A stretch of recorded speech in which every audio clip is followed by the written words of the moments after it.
When I was warning about the danger ahead on Wall Street months ago because of the lack of oversight, Senator McCain was telling the Wall Street Journal, and I quote, "I am always for less regulation." Oh, yes, says McCain? 2 years ago, I warned this administration and Congress that regulations for our home loan agencies that you know of and barely heard of, Fannie Mae and Freddie Mac, needed to be fixed. So what Senator Biden termed a political epiphany, not a political, a policy epiphany rather, McCain calling for better regulation of the financial market, a marked departure from almost everything he's done in his senatorial career and everything he said on the campaign trail thus far. Case in point, a little history, January of this year.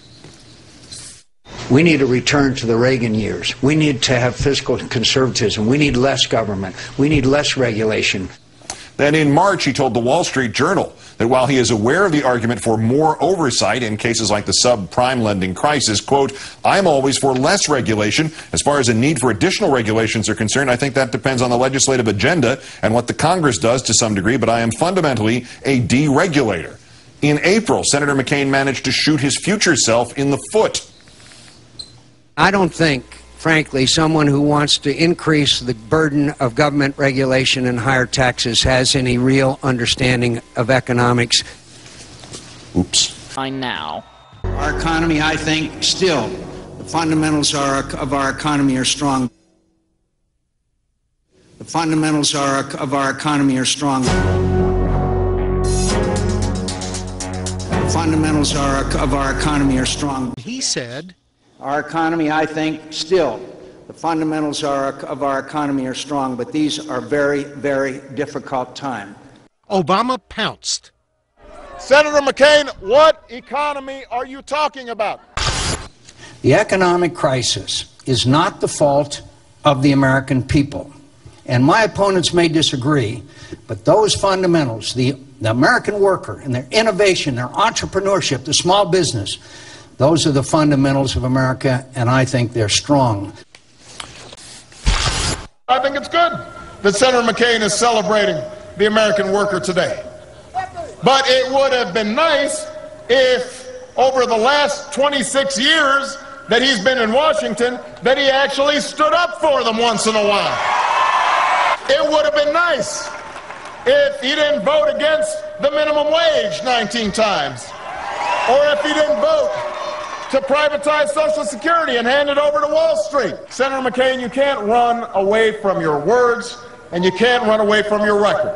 When it comes to this economy, you've stood firmly with George Bush and a failed economic theory, and what you're offering the American people is more of the same. To build it ourselves. And featured in McCain's latest ad. She stopped the bridge to nowhere. But that's not the whole story. Here's what the campaign leaves out about the bridge. First, when Palin was running for governor in 2006, she actually supported the project to build a bridge linking the small town of Ketchikan with sparsely populated Gravina Island. You know, I support these infrastructure projects that will build Alaska, and it's cheaper to do it today than it is tomorrow. Second, Congress had already turned against the project by the time Palin withdrew her support. In November 2005, Congress voted to give Alaska $223 million, but no longer require that it be spent on Coffin to end the project. Questions also have been raised about Palin's claims on how she got rid of the governor's jet. The luxury jet. It came with the office, but I put it on eBay. That's accurate, but not quite the whole story. She did put the jet on eBay, but it did not sell.